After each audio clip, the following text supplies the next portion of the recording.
మనమంతా మరొకసారి ప్రభు అయిన యేసుక్రీస్తు వారి యొక్క పునరుత్థాన దినాన్ని మరోసారి మన ప్రభువును జ్ఞాపకం చేసుకునే భాగ్యాన్ని ప్రభు మనకిచ్చినందుకై మనం ఎంతగానో ప్రభుకు స్తోత్రాలు చెల్లిస్తూ ఉన్నాం. మరి దైవ గ్రంథమైన బైబిల్లో నుంచి కొరింథీలకు రాసిన మొదటి పత్రిక 15వ అధ్యాయం, కొరింథీ మొదటి పత్రిక 15వ అధ్యాయం 3వ వచనం నుండి మనం చదువుదాం. నాకు ఇయ్యబడిన ఉపదేశమును మొదట మీకు అప్పగించి తిని, అదేమనగా లేఖనముల ప్రకారము క్రీస్తు మన పాపముల నిమిత్తము మృతి పొందెను, సమాధి చేయబడెను, లేఖనముల ప్రకారము 3వ దినమున లేపబడెను. ఆయన కేఫాకును తర్వాత 12 కనబడెను. అటు పిమ్మట 500కు ఎక్కువైన సహోదరులకు ఒక్క సమయమందే కనబడెను. వీరిలో అనేకులు ఇప్పటి వరకు నిలిచి ఉన్నారు, కొందరు నిద్రించిరి. తర్వాత ఆయన యాకోబుకును అటు తర్వాత అపోస్తులందరికీ కనబడెను. అందరికీ కడపట ఆ కాలమందు పుట్టినట్టు నాకును కనబడెను. ప్రభు ఈ వాక్య భాగాన్ని మనందరి వినికిల్లో దీవించును గాక. ఆమేన్. ప్రియమైన సహోదరి సహోదరులారా, మనం చదువుకున్న ఈ వాక్య భాగంలో కొరింథీ మొదటి పత్రిక 15వ అధ్యాయం 3వ వచనం నుండి మనము 7వ వచనం 8వ వచనం వరకున్న వాక్య భాగాన్ని మనం చదువుకున్నాం. ఈ వాక్య భాగంలో అపోస్తులైన పౌలు కొరింథీలకు రాస్తూ ఆయన చెప్పినటువంటి మాటలు మనం చదువుకున్నాం. నాకు ఇయ్యబడిన ఉపదేశము అన్నాడు. పౌలుకు నాకు ఇయ్యబడిన ఉపదేశం అన్నాడు.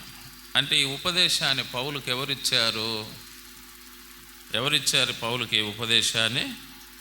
మనకు కొరింథీ మొదటి పత్రిక 11వ అధ్యాయంలో 23వ వచనంలో చెప్తాడు ఆయన, నేను మీకు అప్పగించిన దానిని ప్రభువు వలన పొందితిని అన్నాడు.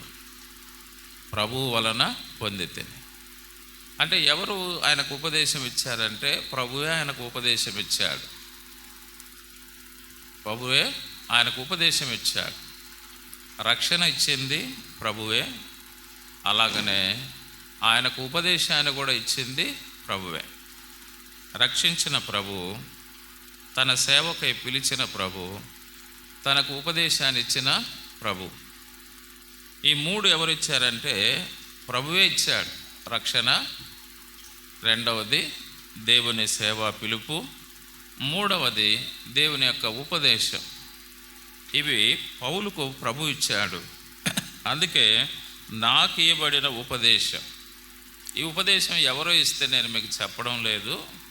ఈ ఉపదేశం నేను ప్రభు వలన పొంది నేను చెబుతున్నాను అని పౌలు చెబుతున్నాడు అన్నమాట. ఏం పొందాడు ప్రభు ఆ ఉపదేశం అంటే, నాకేబడిన ఉపదేశమును మొదట మీకు అప్పగించి తిని, అదేమనగా లేఖనముల ప్రకారము క్రీస్తు మన పాపముల నిమిత్తము మృతి పొందారు. యేసుక్రీస్తు యొక్క మృతి దేని ప్రకారంగా జరిగింది?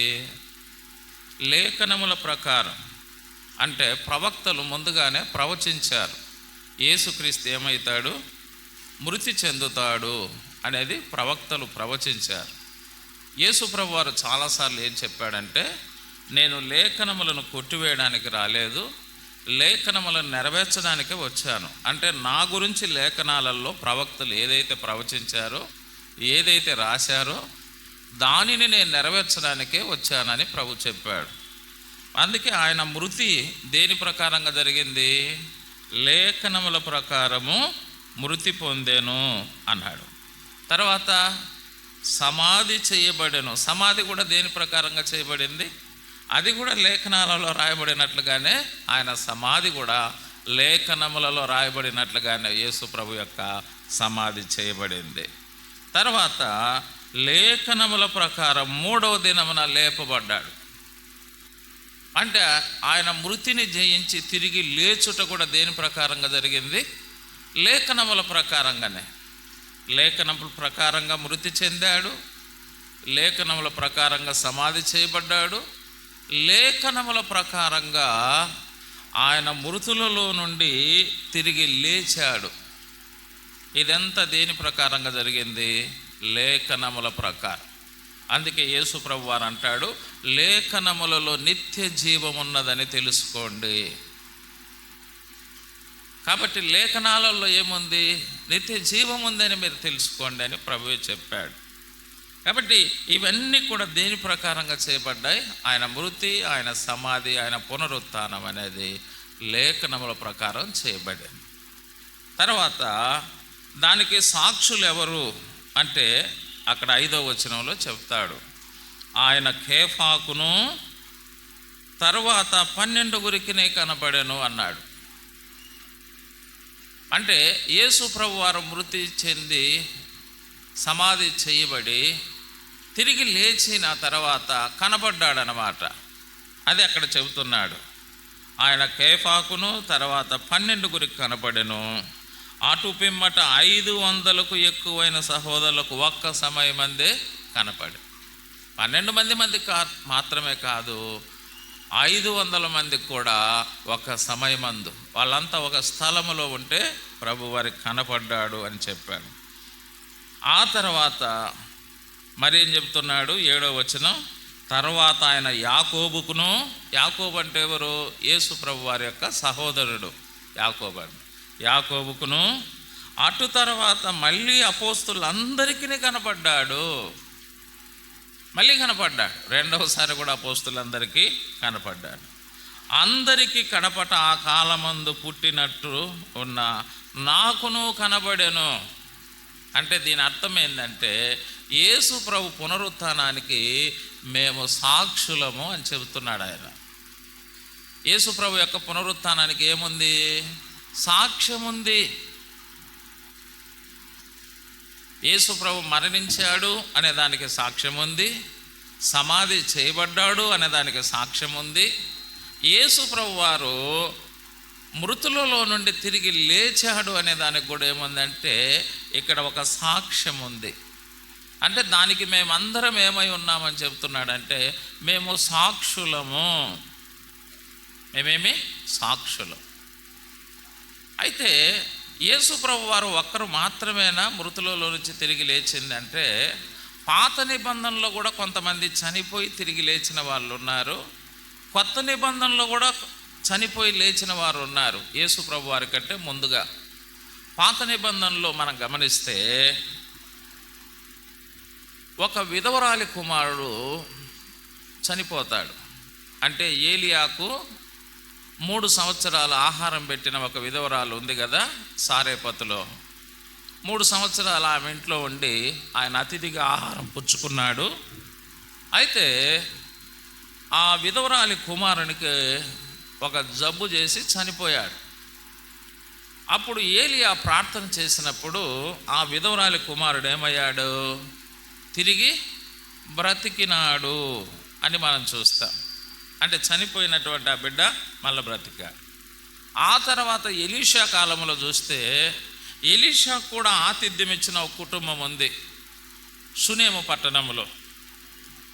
ఆ కుటుంబంలో కూడా గొడ్రాలైన ఆమె ఆతిథ్యం ఇచ్చుట ద్వారా కుమారుని కంటుంది. ఆ కుమారుడు పెరిగి పెద్ద అయిన తర్వాత ఉన్నట్టుండి ఆ కుమారుడు చనిపోయాడు. అప్పుడు మళ్ళీ ఎలీషా ప్రార్థన చేసి ఆ కుమారుని మళ్ళీ ఏం చేశాడు? బ్రతికించాడు అని మన బైబిల్లో మనం చూస్తాం. అవి పాత నిబంధనలో మనం గమనించే సందర్భాలు. అలాగనే కొత్త నిబంధనలో మనం చూస్తాం చనిపోయిన వాళ్ళు తిరిగి లేచినట్టుగా. కొత్త నిబంధనలో యేసు ప్రభు వారే 3 చనిపోయిన వ్యక్తులను ఆయన బ్రతికించినట్టుగా మనం చూస్తాం. 3 బ్రతికించాడు. ఒకటి సమాజ మందిరపు అధికారి కుమార్తె, 12 సంవత్సరాల వయసు కలిగినటువంటి ఆ అమ్మాయి, చిన్న వయసు. ఆ అమ్మాయి చనిపోతుంది. అమ్మాయి చనిపోయి ఒక గదిలో పెట్టబడి ఉంటే యేసు ప్రభు వారు వెళ్ళి చిన్నదానా లెమ్ము అన్నాడు. చిన్నదానా లెమ్ము అన్నాడు. లెమ్ము అనగానే ఆ పాప ఏం చేసింది? లేచింది. మనం చూస్తాం. అలాగనే ఒక విధవరాలి కుమారుడు చనిపోతాడు. ఓ పాడె మీద పెట్టుకొని తీసుకొని వెళ్ళిపోతా ఉంటారు శ్మశానానికి. యేసు ప్రభు వారు ఎదురుగా వచ్చి ఆ చిన్నవాడిని కూడా, చిన్నవాడా లేయి అన్నాడు. వాడు కూడా చనిపోయిన వాడు ఏమైనాడు? తిరిగి లేచినాడు. అలాగనే బేతనీయ గ్రామంలో యేసు ప్రభు వారిని ఎంతగానో ప్రేమించే కుటుంబం మార్తా, మరియా, లాజరు వారి కుటుంబం. ఆ కుటుంబంలో లాజరు అనే ఒక వ్యక్తి, అంటే వారి సహోదరుడు చనిపోయాడు. యేసు ప్రభు వారికి వర్తమానం పంపిస్తే ఆయన ఆలస్యంగా వచ్చాడు 4 రోజులు. ఆలస్యంగా వచ్చాడు 4 రోజులు. అప్పుడు మార్తా మరియలు ఏడుస్తారు, ప్రభువా నువ్వు త్వరగా వచ్చింటే నా సహోదరుడు చనిపోయేవాడు కాదు అని వాళ్ళు బాగా ఏడుస్తారు.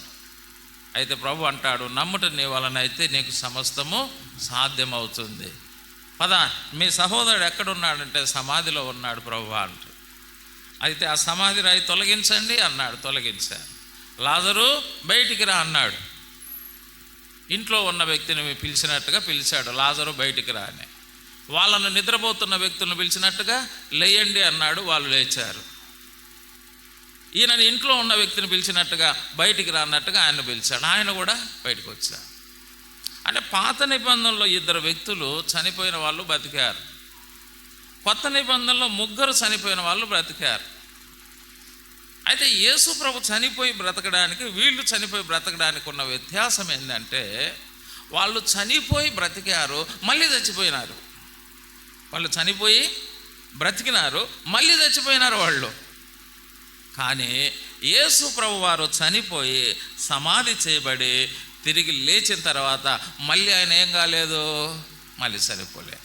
అందుకే ప్రభు చెప్పాడు కదా ప్రకటన గ్రంథంలో, ఇదిగో నేను మృతుడనైతిని, యుగ యుగములు సజీవుడనై ఉన్నాను. వాళ్ళు బ్రతికినారు కానీ యుగ యుగాలు వాళ్ళు ఏం కాలేదు, సజీవులుగా లేరు. మళ్ళీ కొంతకాలానికి మళ్ళీ ఏమైపోయినారు? మళ్ళీ చచ్చిపోయినారు వాళ్ళు. కానీ యేసు ప్రభు వారు మనం చూస్తే ఆయన మృతులలో నుండి లేపబడిన తర్వాత మళ్ళీ చావలేదు, ఆయన సజీవుడుగా ఉన్నాడు. నేను ఇదిగో మృతుడనైతిని, యుగ యుగములు ఏమై ఉన్నాను? సజీవుడను అన్నాడు. అందుకే వాళ్ళ పునరుత్థానము ద్వారా, అంటే వాళ్ళు చనిపోయి తిరిగి బ్రతికినా కూడా ఎటువంటి ప్రయోజనాలు ఏమి లేవు. అప్పుడు యేసు ప్రభు వారు చనిపోయి సమాధి చేయబడి తిరిగి లేచుట ద్వారా ప్రయోజనం ఉంది. అది యేసు ప్రభు వారు చనిపోయి సమాధి చేయబడి తిరిగి లేచుట ద్వారా మానవాళికి ఏమి ప్రయోజనము? ఏమిటి ప్రయోజనం? ఈరోజు ప్రపంచం అంతా కూడా యేసు ప్రభు వారి పునరుత్థాన దినంగా చూస్తున్నారు. అసలు ఆయన పునరుత్థానము ద్వారా ప్రజలకి ఏమిటి ప్రయోజనం? అది ఏమిటి ప్రజలకు ప్రయోజనము? దైవ గ్రంథమైన బైబిల్ ఏం చెబుతా ఉంది ఆయన పునరుత్థానము గురించి? చూడండి, దైవ గ్రంథమైన బైబిల్ ఏం చెబుతా ఉంది? యేసు ప్రభు యొక్క పునరుత్థానం ద్వారా రోమాపత్రిక 1వ అధ్యాయం, రోమాపత్రిక 1వ అధ్యాయం మనకు 1వ వచనం నుంచి 7 వచనాలు కలిసి ఉన్నాయి. మీరు చూస్తారా? 7 వచనాలు కలిసి ఉంటే కిందికి అట్లే రండి. మృతులలో నుండి పునరుత్థానుడైనందున యేసుక్రీస్తు శరీరమును బట్టి దావీదు సంతానముగాను, మృతులలో నుండి పునరుత్థానుడైనందున పరిశుద్ధమైన ఆత్మను బట్టి దేవుని కుమారుడుగాను ప్రభావముతో నిరూపింపబడెను. అది పునరుత్థానుడైనందున పరిశుద్ధమైన ఆత్మను బట్టి దేవుని కుమారుడుగాను ప్రభావముతో నిరూపించబడ్డాడు.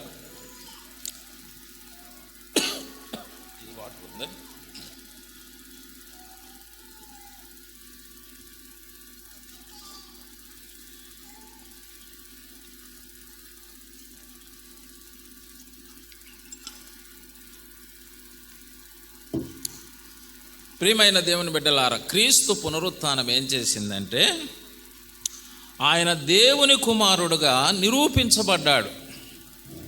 దేవుని కుమారుడు అంటే దేవుడు అని అర్థం. దేవుని కుమారుడు అంటే అది ఎవరో అని కాదు. అంతకుముందు ఆయన దావీదు కుమారుడుగా ప్రజలు తలస్తూ ఉన్నారు. ప్రజలు యేసుప్రభు అంటే దావీదు కుమారుడుగా తలస్తున్నాడు. అందుకే చాలాసార్లు యేసుప్రభుని ఏం పిలిచేవాళ్ళు? దావీదు కుమారుడా, నజరేయుడైన యేసు, మమ్మను కరుణించు అనేవాళ్ళు. మమ్మను కరుణించు అనేవాళ్ళు. ఇప్పుడు ఆయన దేవుని కుమారుడుగా నిరూపించబడ్డాడు. అంటే ఆయన మానవుడుగా అప్పుడు తలంచేవారు, ఇప్పుడు ఆయనను దేవునిగా అంగీకరిస్తున్నారు. అది ప్రియులారా, ఆయనను దేవునిగా ఏం చేస్తున్నారు? ప్రజలు అంగీకరిస్తున్నారు. ఆయన నిరూపించబడ్డాడు.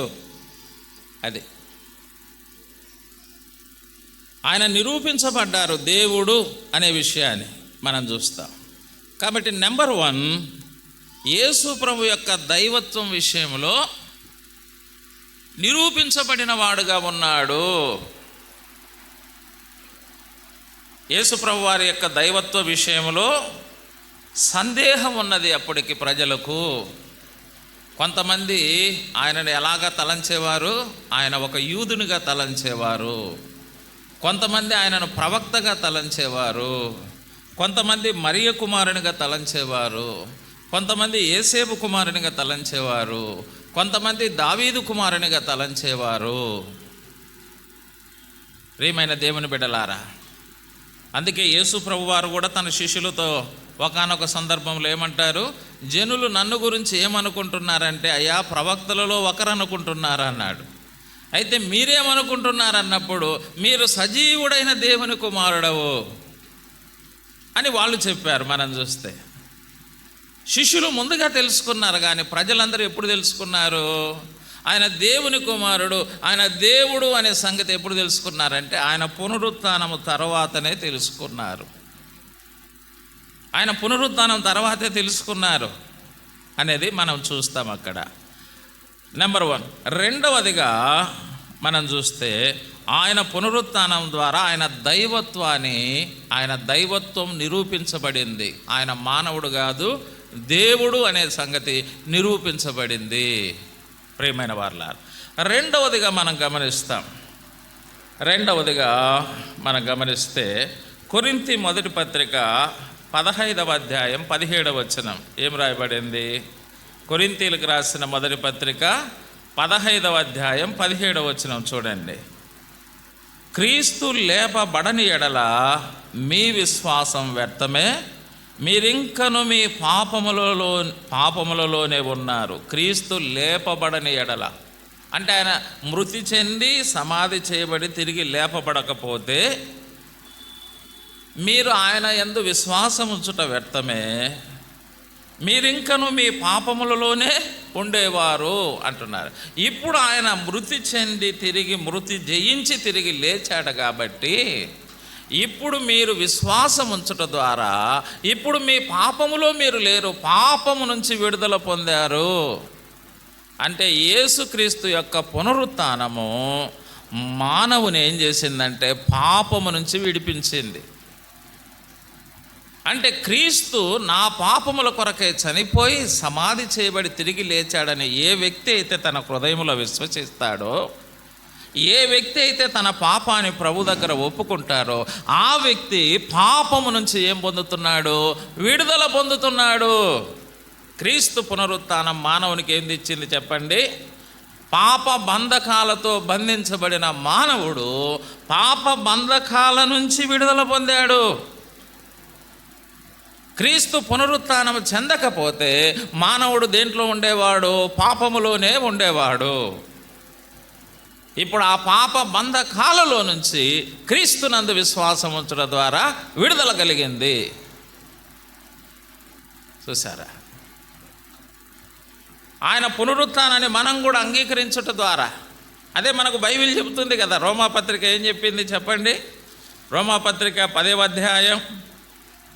అధ్యాయం ఏం చెప్పింది? 9వ వచనం, అదేమనగా యేసు ప్రభువు అని నీ నోటితో ఒప్పుకొని దేవుడు మృతులలో నుండి ఆయనను లేపినని నీ హృదయమందు విశ్వసించిన ఎడల నీవు రక్షింపబడుదువు.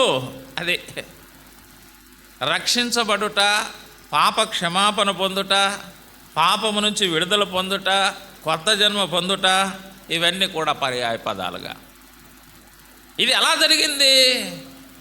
క్రీస్తు నా పాపముల కోసమై నా స్థానములో నా కొరకు మరణించి సమాధి చేయబడి 3వ దినాన తిరిగి లేచాడని హృదయంలో విశ్వసించి నోటితో పాపాలు ఒప్పుకొనుట ద్వారా ఏం కలిగింది? ఈ పాప క్షమాపణ, ఈ పాపము నుంచి విడుదల, ఈ రక్షణ మనకు కలిగింది. లేకపోతే మానవుడు దేంట్లో ఉండేవాడు? పాపములోనే ఉండేవాడు. ఇప్పుడు పాపములో నుంచి మనం బయటకు వచ్చామంటే, పాపము నుంచి మనం విడిపించబడ్డామంటే కారణం ఏంటంటే క్రీస్తు యొక్క పునరుత్థానం. ఆయన పునరుత్థానం ద్వారా అది చెప్పాడు. ఆ తర్వాత మనం ఇదే దైవ గ్రంథమైన బైబిల్ ఏం చెప్తా ఉందో చూడండి. రోమాపత్రిక 4వ అధ్యాయం 25వ వచనం ఏం చెప్తుంది చూడండి. రోమాపత్రిక 4:25 ఏం చెబుతున్నది? మనం చదివినట్లయితే, ఆయన మన అపరాధముల నిమిత్తం అప్పగింపబడి మనము నీతిమంతులముగా తీర్చబడుటకై లేపబడెను. యేసు ప్రభు వారి యొక్క పునరుత్థానము ద్వారా మనము నీతిమంతులుగా తీర్చబడ్డాం. క్రీస్తు పునరుత్థానము లేకపోతే ఏ మానవుడు భూమి మీద ఏమి లేడు, నీతిమంతుడుగా లేడు. బైబిల్ ఏం చెబుతుంది? నీతిమంతుడు లేడు, ఒక్కడు లేడు. ఈనాడు ఎవరైనా నీతిమంతులుగా తీర్చబడ్డారంటే అది ఆయన పునరుత్థానం ద్వారా మనకు కలిగింది. ఇది మన ద్వారా మనకు కలగలేదు. అది ప్రియులారా. కాబట్టి ఒకప్పుడు మనం ఏ నీతిలో ఉండేవాళ్ళం? స్వనీతిలో ఉండేవాళ్ళం, దుర్నీతిలో ఉండేవాళ్ళం, అవినీతిలో ఉండేవాళ్ళం, మతనీతిలో ఉండేవాళ్ళం. కానీ ఆ నీతి నుంచి మనకు విడుదల దయచేసి దేవుని నీతిలోనికి తీసుకొచ్చాడు. క్రీస్తు పునరుత్థానము ఒక వ్యక్తిని నీతిమంతునిగా నిలువబెట్టింది ప్రియులారా. మనలో ఏదైనా ఒక నీతి ఉందంటే అది ఆయన పునరుత్థానం ద్వారా మనకు కలిగినది. ఆయన పునరుత్థానం ద్వారా మనకు కలిగిందని మనం చూస్తూ ఉన్నాం. అదేవిధంగా మనం గమనిస్తాం, ఇదే దైవ గ్రంథమైన బైబిల్లో క్రీస్తు పునరుత్థానం ద్వారా ఇంకా మనకు కలిగినటువంటి కొన్ని విషయాలు. రోమాపత్రిక 7వ అధ్యాయం 4వ వచనాన్ని మనం చదువుదాం ప్రియులారా. రోమాపత్రిక 7వ అధ్యాయం 4వ వచనం ఏమన్నాడు? కావున నా సహోదరులారా, మనము దేవుని కొరకు ఫలమును ఫలించున్నట్లు మృతులలో నుండి లేపబడిన క్రీస్తును వేరొకని చేరుటకై మీరును ఆయన శరీరము ద్వారా ధర్మశాస్త్ర విషయమై మృతులైతిరి. ఇక్కడ ఏం చెప్తున్నాడు? కావున నా సహోదరులారా, మనము దేవుని కొరకు ఫలమును ఫలించున్నట్లు మృతులలో నుండి లేపబడిన క్రీస్తును వేరొకని చేరుటకై అన్నాడు.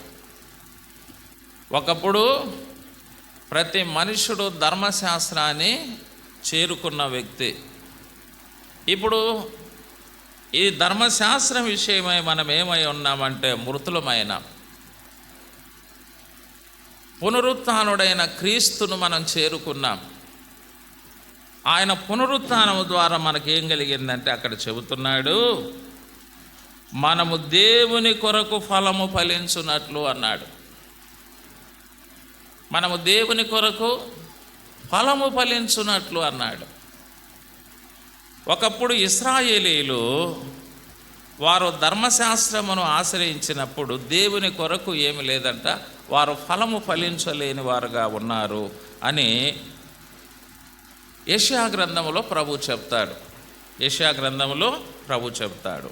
చూడండి, ఆ మాటలు మనం గమనిస్తే దైవ గ్రంథమైన బైబిల్లో యెషయా గ్రంథానికి ఒకసారి మనం వచ్చినట్లయితే అక్కడ ఇశ్రాయేలు ప్రజలను ఉద్దేశించి ప్రభువు మాట్లాడే కొన్ని మాటలు మనం గమనిస్తాం ప్రియులారా. కొన్ని మాటలు మనం గమనిస్తాం.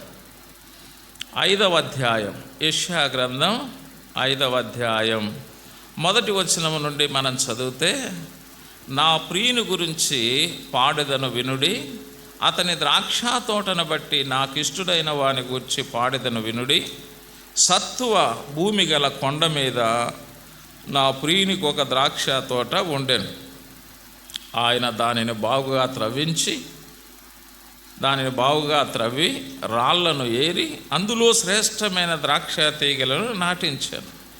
దాని మధ్యన బురుజు ఒకటి వేయించి ద్రాక్ష తొట్టిని తొలిపించాను. ద్రాక్ష పండ్లు ఫలింపవలెనని ఎదురు చూచుచుండెను గాని అది కారు ద్రాక్షలు కాచెను అన్నాడు. అది కారు ద్రాక్షలు కాచెను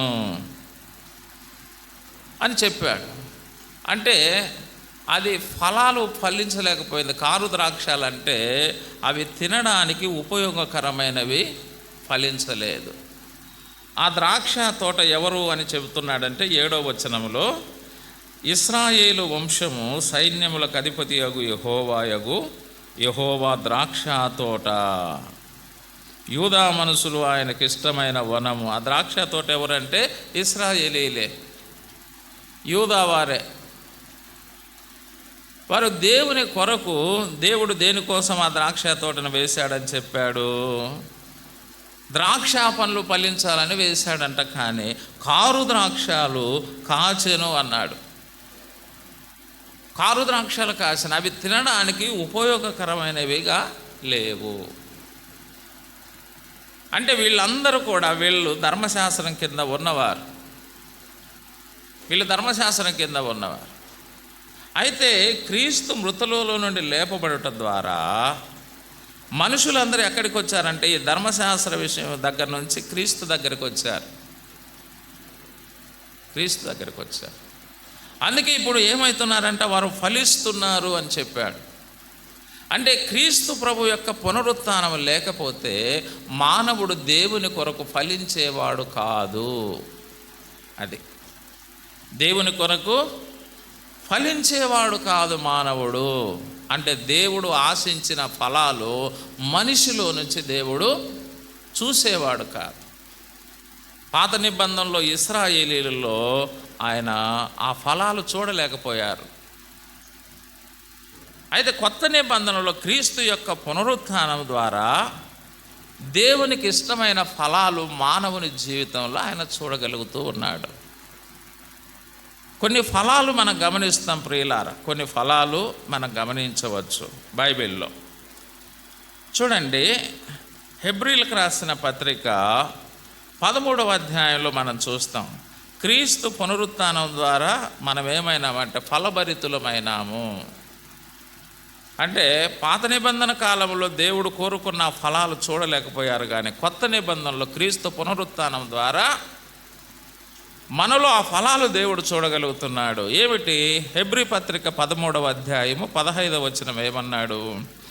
కాబట్టి ఆయన ద్వారా మనము దేవునికి ఎల్లప్పుడూ స్తుతియాగము చేయదము, అనగా ఆయన నామమును ఒప్పుకొనొచ్చు జిహ్వాఫలం అర్పించుదము అన్నాడు. జిహ్వాఫలం అది చెప్తున్నాడు అక్కడ. ఎల్లప్పుడూ స్తుతియాగము చేయదము దేవునికి, ఆయన నామమును ఒప్పుకొనొచ్చు జిహ్వాఫలము అర్పించుదాం. అంటే ఇది మన నాలుకతో దేవుని స్తుతించి ఆరాధించుట. పాత నిబంధనలో దేవుని స్తుతించి ఆరాధించాలని ఎదురు చూశాడు, కానీ వాళ్ళల్లో ఆ జిహ్వాఫలమే కనపడడం లేదు. యేసుక్రీస్తు యొక్క పునరుత్థానం ద్వారా మనము జిహ్వాఫలాన్ని అర్పించే వారంగా, అంటే దేవుని స్తుతించి ఆరాధించే వారంగా మనం ఉన్నాం. ఎందుకంటే ధర్మశాస్త్రమును బట్టి ప్రజలు ఏమనుకునే వాళ్ళప్పుడు, ధర్మశాస్త్రము నువ్వు పాపివి, నువ్వు పాపివి, నువ్వు పాపివి, నువ్వు స్తుతించిన ఉపయోగం లేదు, నువ్వు ఆరాధించిన ఉపయోగం లేదు అని నేర ఆరోపణ మోపేది ధర్మశాస్త్రం.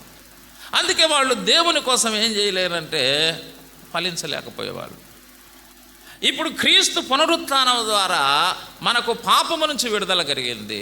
క్రీస్తు పునరుత్థానం ద్వారా నీతిమంతులుగా తీర్చబడ్డాము. కాబట్టి ఇప్పుడు నువ్వు పరిశుద్ధునివి, దేవుని ఆరాధించు. నువ్వు నీతిమంతుడవు, దేవుని స్తుతించు అని ఇప్పుడు చెప్తా ఉన్నాడు. క్రీస్తు పునరుత్థానం ద్వారా మనలో ఫలాలు, జిహ్వాఫలం మనం అర్పిస్తా ఉన్నాం. లేకపోతే ఇప్పుడు మనం ఆరాధించే వాళ్ళం కాదు,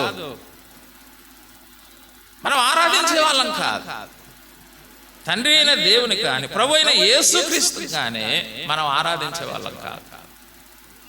ఆయన పునరుత్థానం మనలో ఏం తెచ్చింది? ఫలాలు తీసుకొచ్చింది. ఫలములు ఫలించే వారంగా ఇక్కడ జిహ్వాఫలం అని చెప్పాడు. అదేవిధంగా రోమాపత్రికలో ఇంకా ఏం చెప్తున్నాడో చూడి. రోమాపత్రిక 6వ అధ్యాయం 22వ వచనం ఏమంటాడు? 6:22, ఆయనను ఇప్పుడు పాపము నుండి విమోచింపబడి దేవునికి దాసులైనందున పరిశుద్ధత కలుగుటయే మీకు ఫలము అన్నాడు. జిహ్వాఫలము దేవునికి ఇస్తున్నాం, పరిశుద్ధత అనే ఫలాన్ని కూడా మనం దేవునికి ఇస్తున్నాం. ఇదిగో నేను పరిశుద్ధుడనైనట్లు మీరు పరిశుద్ధులుగా ఉండాలంటే ఎలాగా? క్రీస్తు పునరుత్థానం ద్వారానే అది మనకు సాధ్యం అవుతుంది. ఆ పరిశుద్ధత అనే ఫలాన్ని కూడా మనం ఇవ్వడం, అది చెప్పాడు. ఆ తర్వాత కొన్ని ఫలాలు మనకు బైబిల్లో కనపడతాయి. ఫిలిప్పీ పత్రికలో చూడండి, ఒక ఫలం మనకు చూస్తాం. ఫిలిప్పీ పత్రికలో 1వ అధ్యాయం, ఫిలిప్పీ పత్రిక 1వ అధ్యాయం మనకు 9-11 వచనాలు కలిసి ఉన్నాయి. 11వ వచనం చివరిలో ఏం రాయబడిందో చూడండి.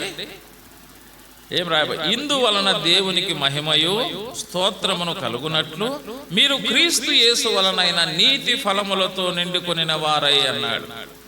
క్రీస్తు యేసు వలన నీతి ఫలములు, ఇది ఎవరి ద్వారా వచ్చింది? ఇది కూడా, ఈ నీతి ఫలం కూడా ఆయన పునరుత్థానం ద్వారా. జిహ్వా ఫలము, పరిశుద్ధత ఫలము, నీతి ఫలము, ఇవన్నీ కూడా ఆయన ద్వారా మనకు వచ్చాయి. ఈ ఫలాలన్నీ ఒకప్పుడు ఫలహీనులంగా ఉన్న మనం, ఇప్పుడు మనలో ఏదైనా ఒక ఫలం ఉందంటే మనం ఫలిస్తున్నామంటే కారణం ఏంటి? ఆయన పునరుత్థానం. ఫలహీనులను ఏం చేస్తుందంటే ఆయన పునరుత్థానం ఫలించేవారుగా చేసింది. ఫలహీనులను ఫలించేవారుగా ఆయన చేసింది. ఒకప్పుడు కారు ద్రాక్షాలను చూసిన వాడు ఇప్పుడు క్రీస్తు పునరుత్థానం ద్వారా ఏమి చూస్తున్నాడు? ఆయన కోరుకున్న ఫలాలు, జిహ్వా ఫలం, పరిశుద్ధత ఫలం, నీతి అనే ఫలం. ఇంకా ఎఫెసీ పత్రికలో ఏ ఫలం చూస్తున్నాడు? ఎఫెసీ పత్రికలో కొన్ని ఫలాలు ఇక్కడ మనకు కనపడతా ఉన్నాయి. ఎఫెసీ పత్రిక 5వ అధ్యాయంలో ఒక ఫలం చూడండి.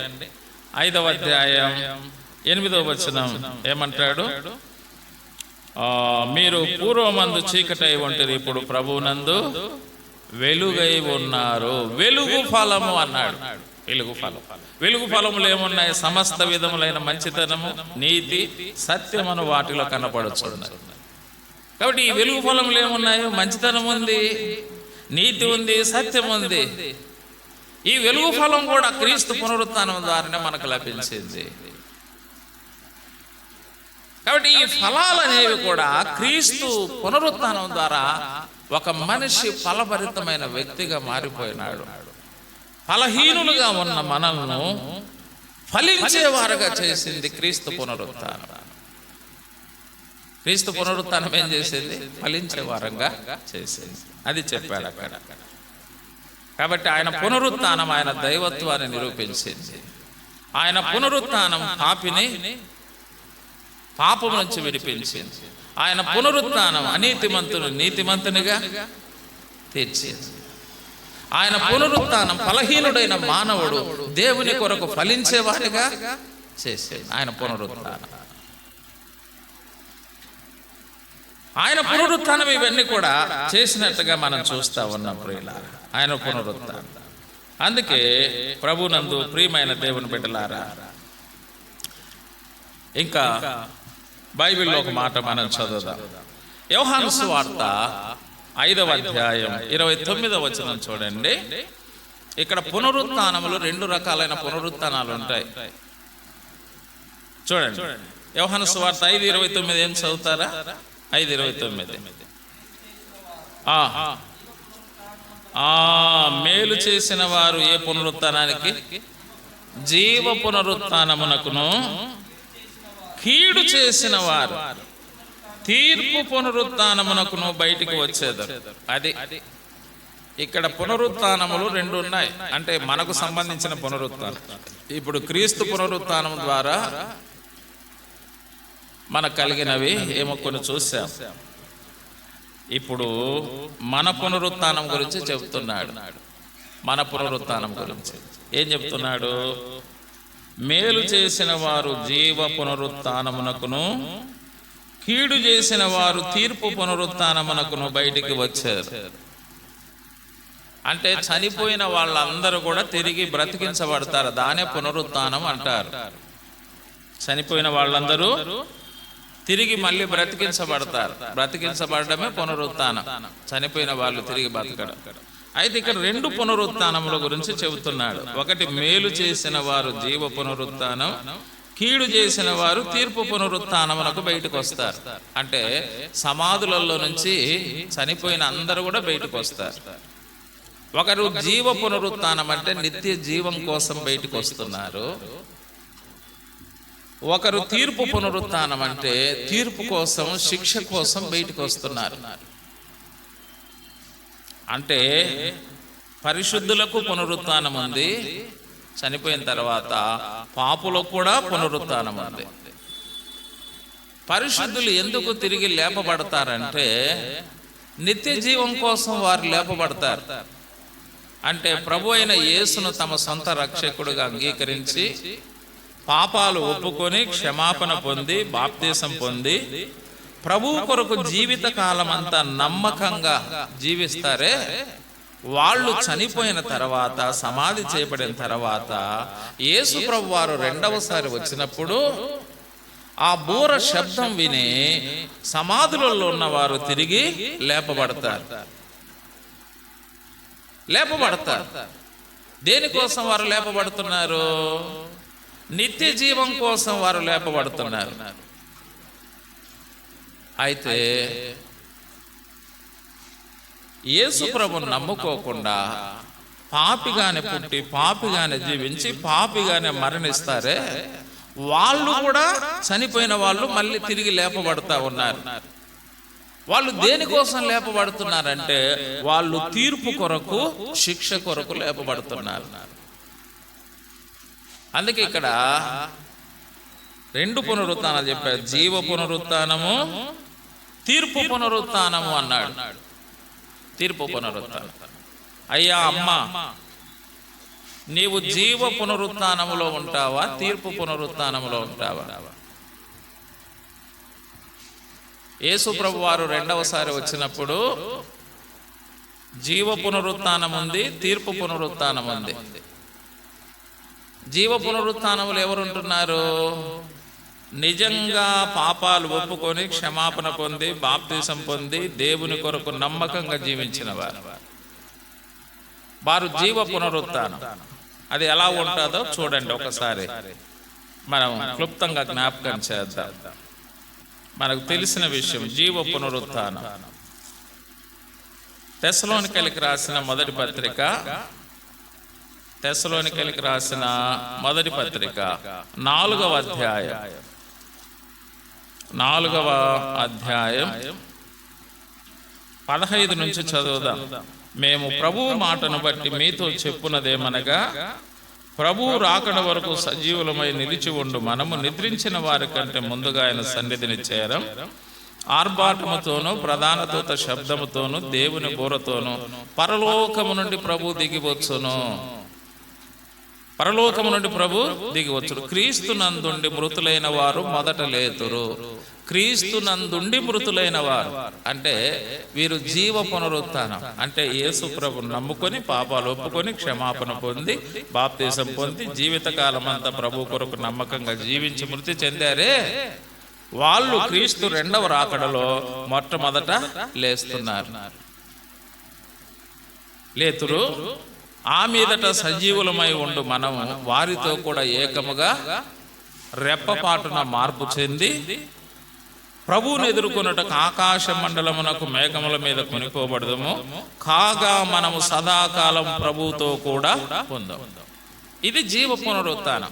సదాకాలం ప్రభువుతో ఉండడానికంటే నిత్య జీవంలో ఉండడానికి మనకు దేవుడు రెండవ రాకడలో ఈ పునరుత్థానం ఇస్తాడు. మనం సదాకాలం ఆయనతో ఉండబోతున్నాం. ఇది జీవ పునరుత్థానము. మరి తీర్పు పునరుత్థానం గురించి మనం చూస్తాం ఇక్కడ. ప్రకటన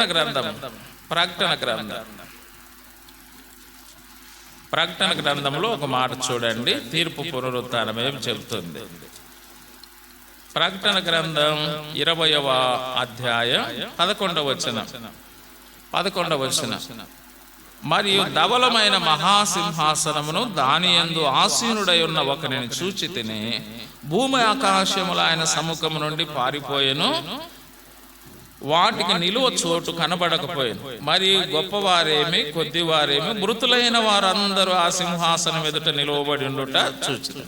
మృతులైన వారందరూ అంటే వీళ్ళు కీడు పునరుత్థానం. తీర్పు పునరుత్థానం అంటే పాపిగా పుట్టి పాపిగా జీవించి పాపిగానే మరణించారే వాళ్ళు కూడా తిరిగి లేపబడ్డారు. ఎక్కడికి వచ్చారు? సింహాసనం ఎదుటికి వచ్చారు. అంటే యేసు ప్రభు వారు సింహాసనం మీద కూర్చున్నాడు, ఆయన సింహాసనం ఎదుటికి వచ్చి నిలవబడ్డారు వీళ్ళు. మరియు గొప్పవారేమి కొద్దివారేమి మృతులైన వారందరూ ఆ సింహాసనం ఎదుట నిలువబడి ఉన్నట్టు చూచితిని. అప్పుడు గ్రంథములు విప్పబడెను, మరి జీవ గ్రంథమును వేరొక గ్రంథం విప్పబడెను. ఆ గ్రంథముల యందు రాయబడి ఉన్న వాటిని బట్టి తమ క్రియల చొప్పున మృతులు తీర్పు పొందిరి. ఇదే తీర్పు పునరుత్థానం. వాళ్ళను తీర్పు కోసమే దేవుడు లేపినాడు. వాళ్ళందరూ వచ్చి అక్కడ సింహాసనం ఎదుట నిలవబడ్డారు. వాళ్ళ గురించి గ్రంథాలలో ముందుగానే రాయించి పెట్టాడు. అంటే వారి యొక్క పాపాలన్నీ, వారి జన్మ పాపం కర్మ పాపాలన్నీ రాసి పెట్టాడు అక్కడ. ఆ పాపాలన్నీ కూడా అక్కడ ఓపెన్ చేయబడ్డాయి. ఓపెన్ చేయబడితే ఏమి జరిగింది? వాటిని బట్టి తమ క్రియల చొప్పున మృతులు తీర్పు పొంది, సముద్రము తనలో ఉన్న మృతులను అప్పగించను, మరణమును పాతాళ లోకమును వాటి వశమును ఉన్న మృతులను అప్పగించారు. ఎక్కడెక్కడ ఉండే వాళ్ళంతా వచ్చారు. ఏడేడా చనిపోయి ఉన్నారో వాళ్ళందరూ అక్కడికి వచ్చేసినారు. అందరికి తీర్పు జరిగేది, పాపాత్ములందరికీ. ప్రతి వాడు తన క్రియల చొప్పున తీర్పు పొందెను. మరణమును మృతుల లోకమును అగ్నిగుండములో వేయబడెను. ఈ అగ్నిగుండం రెండవ మరణం. ఇదే తీర్పు పునరుత్థానం. ప్రియమైన దేవుని బిడ్డలారా, కాబట్టి కొంతమంది పునరుత్థానం చెందుతున్నారు జీవ పునరుత్థానానికి, అంటే సదాకాలము ప్రభుతో కలిసి జీవించడానికి. కొంతమంది తీర్పు పునరుత్థానానికి వస్తున్నారు. వాళ్ళు తీర్పు పొంది సదాకాలము అపవాదికి వాని దూతలకు సిద్ధపరిచిన అగ్నిగుండములో ఉండడానికి. ఇది పునరుత్థానం చెప్పారు. ఇది మన పునరుత్థానం గురించి చెబుతున్నాడు. కాబట్టి యేసుక్రీస్తు యొక్క పునరుత్థానము ద్వారా ఆయన దైవత్వం నిరూపించబడేది. యేసుక్రీస్తు యొక్క పునరుత్థానం ద్వారా మానవుడు పాపము నుంచి విడుదల పొందాడు. యేసుక్రీస్తు పునరుత్థానం ద్వారా మానవుడు నీతిమంతుడిగా తీర్చబడ్డాడు. యేసుక్రీస్తు యొక్క పునరుత్థానం ద్వారా మానవుడు దేవుని కొరకు ఫలించేవాడైనాడు. యేసుక్రీస్తు యొక్క పునరుత్థానమునందు విశ్వాసం ఉంచిన వాడు ఆ ప్రభువుతో కలిసి సదాకాలము జీవ పునరుత్థానములు, అంటే నిత్య జీవంలో ప్రవేశిస్తున్నాడు. ఆయన పునరుత్థానం ద్వారానే మనకు నిత్య జీవం. నిత్య జీవం. అందుకే జీవ పునరుత్థానం మనకు విశ్వాసులకు ఇచ్చేది జీవ పునరుత్థానం అయితే, అవిశ్వాసులకు ఏ పునరుత్థానమో? తీర్పు పునరుత్థానం. ఈ కూటంలో ఉన్నవారు అందరు విశ్వాసులేనా? అందరు విశ్వాసులైతే సంతోషమే. మనమందరం కలిసి జీవ పునరుత్థానములో ప్రభువుతో కలిసి సదాకాలం అక్కడ నిత్య జీవాన్ని అనుభవిస్తాం. ఇంకా మీరు అవిశ్వాసులుగా ఉంటే అవిశ్వాసులుగా ఉంటే మీరు కూడా చనిపోతారు, సమాధి చేయబడతారు, మీరు కూడా తిరిగి లేస్తారు. తర్వాత మీకేమున్నది? తీర్పు ఉన్నది. ఆ తీర్పు తర్వాత ఏమున్నది? అగ్నిగుండం ఉన్నది. అది కీడు పునరుత్థానం. ఏ వ్యక్తి కూడా కీడు పునరుత్థానములో ఉండాలన్నది ప్రభు యొక్క ఉద్దేశం కాదు. అందరూ జీవ పునరుత్థానములో ఉండాలన్నదే ప్రభు యొక్క ఉద్దేశం. అందుకే ప్రభు తన రాకడ ఏం చేస్తున్నాడు అంటే ఆలస్యం చేస్తున్నాడు. ఎందుకు? అందరూ అంతటా మారు మనసు పొందాలి. ఏ మనిషి నశించి నరకానికి వెళ్ళకూడదు, అంటే కీడు పునరుత్థానానికి పోకూడదు. అందరూ తీర్పు పునరుత్థానానికి వెళ్ళకూడదు, అందరూ జీవ పునరుత్థానానికి రావాలన్నదే ప్రభు యొక్క రాకడ ఆలస్యం చేస్తున్నాడు. ప్రభు రాకడ ఆలస్యం చేస్తుంటే ఇంకా నువ్వు ప్రభు నమ్ముకోకుండా ఆలస్యం చేస్తున్నావా? ప్రభు రాకడ ఆలస్యం దేనికోసం చేస్తున్నాడు? దేనికోసం? నిన్ను తీర్పు పునరుత్థానానికి అప్పగించకూడదని ఆయన ఆలస్యం చేస్తున్నాడు. నిన్ను జీవ పునరుత్థానంలో ఉంచాలని ఆయన ఆలస్యం చేస్తున్నాడు. అయితే ప్రభు యొక్క ప్రేమను, ప్రభు యొక్క కృపను, ప్రభు యొక్క దయను, ప్రభు యొక్క దీర్ఘశాంతాన్ని నువ్వు నిర్లక్ష్యం చేస్తే మాత్రము, ప్రభుని నమ్ముకోకుండా, పాపాలు ఒప్పుకోకుండా, క్షమాపణ పొందకుండా, రేపు అని వాయిదా వేస్తే అనుకోకుండా ఒక రోజు మరణిస్తావు. పాపిగానే పుట్టి పాపిగానే జీవించి పాపిగానే మరణిస్తావు. అప్పుడు నువ్వు ఏ పునరుత్థానానికి వస్తావు? తీర్పు పునరుత్థానానికి వస్తావు. నీకు తీర్పు తీరుస్తాడు నీ క్రియలను బట్టి, నిన్ను అగ్నిగుండానికి అప్పగిస్తాడు నీ క్రియలను బట్టి. అది ఎంత భయంకరమైన పరిస్థితి ఆలోచన చేయి నా ప్రియ సహోదరుడా, నా ప్రియ సహోదరి. కాబట్టి ఇంతకాలం నువ్వు ఆలస్యం చేశావు, ఇక ఆలస్యం చేయవద్దు, ఆలస్యం చేయవద్దు. ఇదే మిక్కిలి అనుకూల సమయం, ఇదే రక్షణ దినం, ఇదే రక్షణ దినం. కాబట్టి నేడైనా క్రీస్తు ప్రభునందు విశ్వాసం ఉంచండి. నీ పాపముల కొరకై చనిపోయి సమాధి చేయబడి తిరిగి లేచాడని యేసు ప్రభు వారు నీ హృదయములో విశ్వసించి ఉన్న పాటున నీ నోటితో నీ పాపాలు ఒప్పుకో. నువ్వెంత ఘోర పాపిమైనా సరే ప్రభు నిన్ను క్షమిస్తాడు, పాపం నుండి విడిపిస్తాడు, నీతిమంతునిగా తీరుస్తాడు. ఆయన కొరకు నువ్వు ఫలించే వ్యక్తిగా చేస్తాడు. ఎప్పుడు ఈ లోకం విడిచిన ఆ జీవ పునరుత్థానంలో ప్రవేశించడానికి నీకు ఆయన సహాయం చేస్తాడు. కాబట్టి దేవుడిచ్చిన అవకాశాన్ని నువ్వు దుర్వినియోగం చేసుకుంటే నువ్వు కీడు పునరుత్థానం, తీర్పు పునరుత్థానంలో ప్రవేశించి నిత్య నరకాగ్నిలో ఉండవలసి వస్తుంది. కాబట్టి దేవుని యొక్క ప్రేమ, దేవుని యొక్క కృప, దేవుని యొక్క దయ నిన్ను వెంబడిస్తావంటే ఇంకా వెనకదీస్తావా సహోదరుడా? వెనకదీస్తావా సహోదరి? వద్దు వద్దు. ఈ మధ్యాహ్న వేళైనా క్రీస్తు ప్రభునందు విశ్వసించి పాపాలు ఒప్పుకొని క్షమాపణ పొంది ఆ జీవ పునరుత్థానములో ప్రవేశించాలని, తీర్పు పునరుత్థానము నుంచి తప్పించుకోవాలని పునరుత్థానుడైన క్రీస్తు యేసు పేరట మీ అందరికీ ప్రేమతో మనవి చేస్తూ ఈ మాటలు నేను ముగిస్తున్నాను. అందరికీ ప్రేమ వందనాలు.